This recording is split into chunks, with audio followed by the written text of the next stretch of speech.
acuso de haber abandonado su rol de legisladores. El 90% de ecuatorianos y ecuatorianas ya no le cree, señor Guillermo Lasso.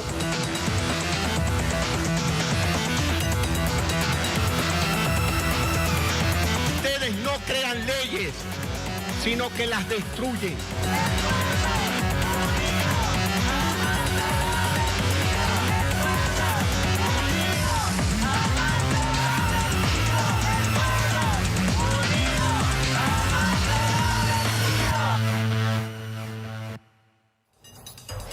Bueno, a ver, ¿qué está pasando en Ecuador? Vamos a resumirlo y luego, por supuesto, vamos a ir al contacto con las personas en territorio. El presidente Guillermo Lasso, ustedes lo estaban viendo allí en pantalla, anunció que iba a acudir a un mecanismo constitucional, un mecanismo garantizado para el presidente por la Constitución del Ecuador, que le permite disolver el Congreso para que se produzca un llamado a elecciones. Atención. Elecciones legislativas y elecciones presidenciales. ¿Por qué? Porque Lasso está enfrentando un juicio político en su contra por una figura conocida como peculado. Básicamente se lo acusa de no haber finalizado un contrato que le significó más de 6 millones de dólares de pérdida al Estado de Ecuador, un contrato vinculado con la industria del petróleo. Hay quienes cuestionan, bueno, ¿esto sería qué? ¿Peculado por omisión?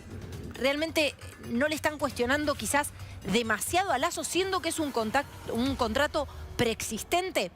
Lo cierto es que esto también se combina con una situación social y política muy delicada. Un aumento de la violencia, preocupación por las condiciones de vida y altísimos índices de criminalidad.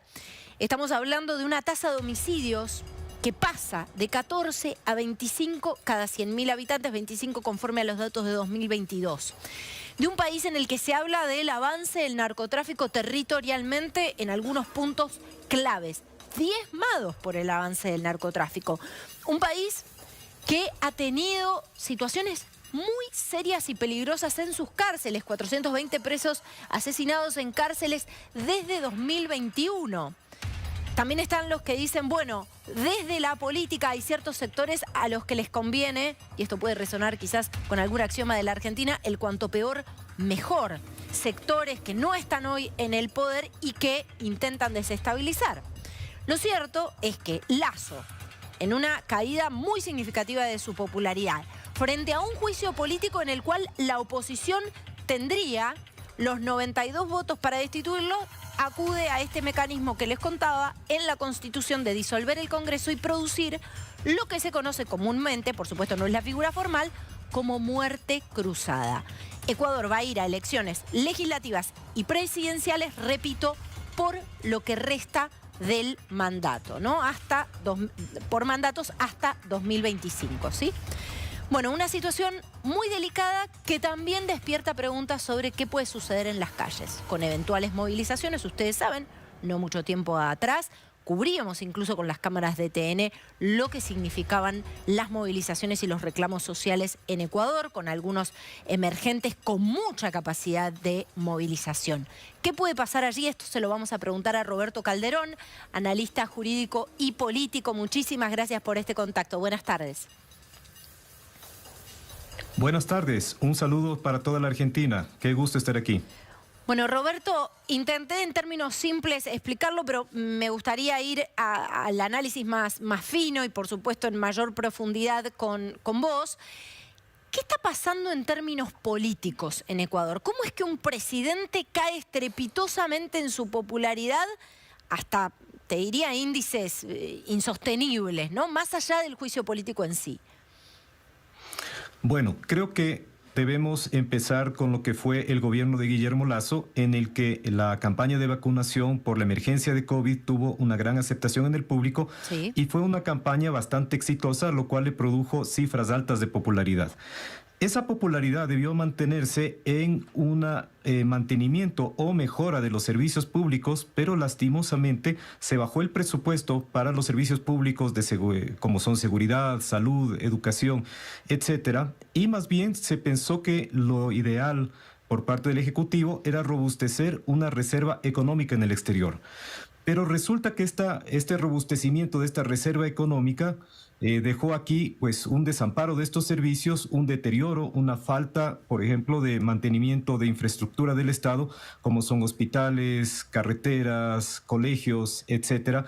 Y este deterioro, esta especie de abandono del Estado en ciertos lugares, pues es el caldo de cultivo para la delincuencia, en que mafias relacionadas al narcotráfico empezaron a reclutar nuevos miembros, donde no tenemos educación, donde no tenemos pues agua, no tenemos servicio de luz de iluminación, pues son barrios que se vuelven peligrosos y la gente que no tiene oportunidades fácilmente reclutada por estas mafias. Si Colombia, por ejemplo, robustece sus fronteras para que no salga droga, pues Ecuador lo que ha hecho es tener una cierta permeabilidad, claro, en que esta droga está siendo sacada pues desde nuestro país. Bueno, es importante lo que contás porque esto también se plasma en las calles, ¿no? Y ha habido hechos de mucha violencia. También contábamos, y lo contábamos casi te diría desde el inicio de la gestión de Lasso, lo que estaba pasando en las cárceles. Y quiero traer a colación el escenario político por lo siguiente. El sector que impulsa el juicio político contra Guillermo Lasso, aclaro, abro paréntesis, esto no exime a Lasso de ninguna rendición de cuentas, que tiene que rendir cuentas, por supuesto que sí.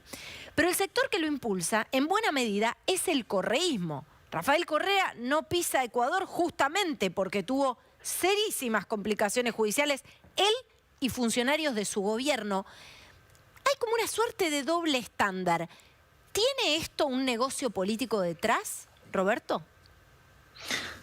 Tomemos en cuenta que el artículo 148 de nuestra Constitución es una especie de válvula de escape. Sí. Si tenemos una pugna de poderes entre el Ejecutivo y el Legislativo, y el Ejecutivo a su criterio considera que desde la Asamblea Nacional pues se está torpedeando, se está boicoteando su gobierno sin dar paso a los proyectos de ley porque obtuvo justamente el correísmo con otros aliados una mayoría, pues entonces existe esta posibilidad de disolver la Asamblea y poner los cargos a disposición de la gente. Esto es lo que ha ocurrido, y más que hablar de un doble estándar del correísmo, pienso que si bien esto viene de la Constitución correísta, pues lo que hace es poner directamente este conflicto entre la Asamblea y el presidente, ponerlo a dirimir al pueblo ecuatoriano. Es una facultad que más bien le dice: no vayas a jueces, no vayas a la Corte Constitucional, sino que directamente tú vas a poner el cargo a disposición para que sea el pueblo quien dirima quién tiene la razón. Esa es más o menos la explicación, y va en ese sentido el contexto que la Corte Constitucional nos ha dado, porque han presentado varias impugnaciones justamente sectores correístas y de oposición al gobierno, y les han rechazado esas impugnaciones en la Corte Nacional diciéndole: no, es el pueblo quien debe dirimir, no nosotros. Muy bien, Roberto, quédate con nosotros. Voy a sumar a una colega de Ecoavisa trabajando allí en el lugar, Fabiola Santana. Muchísimas gracias por este contacto con nosotros. ¿Qué está pasando en las calles de Ecuador? Porque la convulsión política e institucional la conocemos, lo hemos visto, está la región entera mirando la evolución de los hechos en Ecuador. ¿Pero qué pasa en la calle, Fabiola? ¿Qué tal, Carolina? Buenas tardes. Bueno, acá en Ecuador y en Quito, la capital, hay una relativa calma. En estos momentos prácticamente las organizaciones políticas están centradas precisamente en trabajar a lo interno, en elegir precisamente a quienes representará en las elecciones de este 20 de agosto. Incluso conocemos que ya se ha pronunciado la CONAIE, su brazo político Pachacuti, que están a la búsqueda de este cuadro, y por el momento no han hablado de movilizaciones. Conocemos que el Consejo Nacional Electoral ya se va a reunir precisamente con los diferentes partidos políticos este martes para ir conduciendo lo que será este sufragio anticipado, pero por ahora no se habla de marchas. En las calles todo continúa de manera normal, incluso también desde la presidencia, tú hablabas de una rendición de cuentas, la presidencia también ya está trabajando en este informe a la nación que tradicionalmente se lo hacía en la Asamblea Nacional. Esta vez, desde el retorno a la democracia, no hay Asamblea Nacional, y desde Carondelet están pensando en hacer este informe a la nación en esta semana desde un espacio institucional y dirigido hacia la ciudadanía. Pero de manera general, en las calles de Ecuador hay relativa calma. Los líderes políticos están concentrados en designar cuáles serán los cuadros que presentarán en las próximas elecciones. Bien, a ver, recién mencionabas a la CONAIE, es importante decir, las distintas agrupaciones indígenas tienen muchísima capacidad de concentración y movilización de gente en Ecuador, ¿no? Se han movilizado no mucho tiempo atrás, recuerdo en la administración de Lenín Moreno hubo movilizaciones realmente muy masivas y un clima de mucha convulsión. Te pregunto por los cuadros políticos, porque me voy atrás, aunque no tan atrás, en las elecciones que dieron por ganador a Guillermo Lasso, y por un lado teníamos a Arauz, y por otro lado teníamos a Yacu Pérez, ¿no? Como el gran emergente, te diría, de una izquierda o de una representación de estas comunidades indígenas por fuera del correísmo. ¿Qué pasa con esa figura o qué pasa con las figuras políticas que en su momento disputaron la presidencia? Bueno, por ejemplo, te comento que hemos conversado con los representantes de UNES. Ellos aspiran, UNES es el sector del correísmo, ellos aspiran mencionar quién será su candidato al final. Dicen, no se apartan incluso de una cohesión con Pachacuti. Si bien es cierto, UNES acá en Ecuador tiene bastante fuerza en la costa, por ejemplo, Guayas, Manabí, Los Ríos, que fueron quienes le dieron la victoria a Lenín Moreno en su momento, pero no así en la parte de la sierra. Y ese es el lado fuerte de Pachacuti. Entonces, Paula Cabeza, esa ex asambleísta, decía que puede haber alguna cohesión con Pachacuti. Pachacuti ya ha dicho que aún están trabajando en su cuadro político. En este caso, Yacu Pérez ya no será la opción. Él ya ha manifestado que posiblemente va a postularse, pero por la izquierda democrática. La izquierda democrática en su momento tenía a Javier Herbas, pero él, recordemos que en su momento ya se apartó de esta línea política y ahora posiblemente será Yacu Pérez, que fue la figura también más importante en las elecciones anteriores.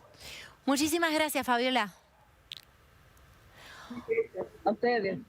Vuelvo con el analista político y jurídico, Roberto Calderón.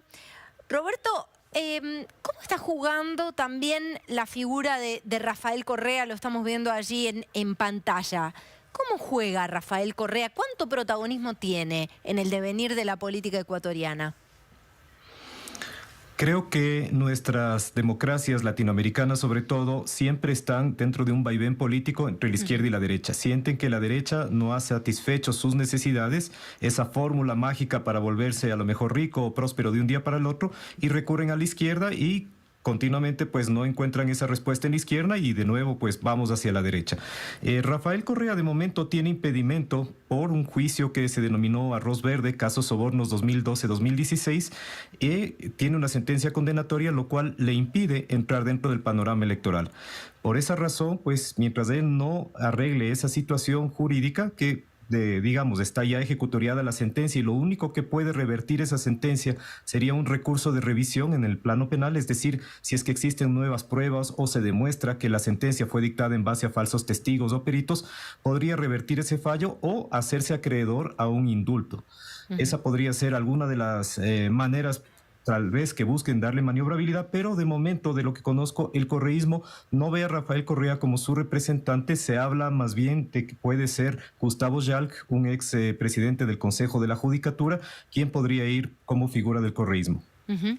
Bueno, Roberto, te agradecemos muchísimo. Estaremos retomando el contacto por estos días. Perfecto, ha sido un gusto. Un saludo para todos. Un gusto enorme. Hacemos la primera pausa en TN Internacional. Ya venimos con más. Quédense.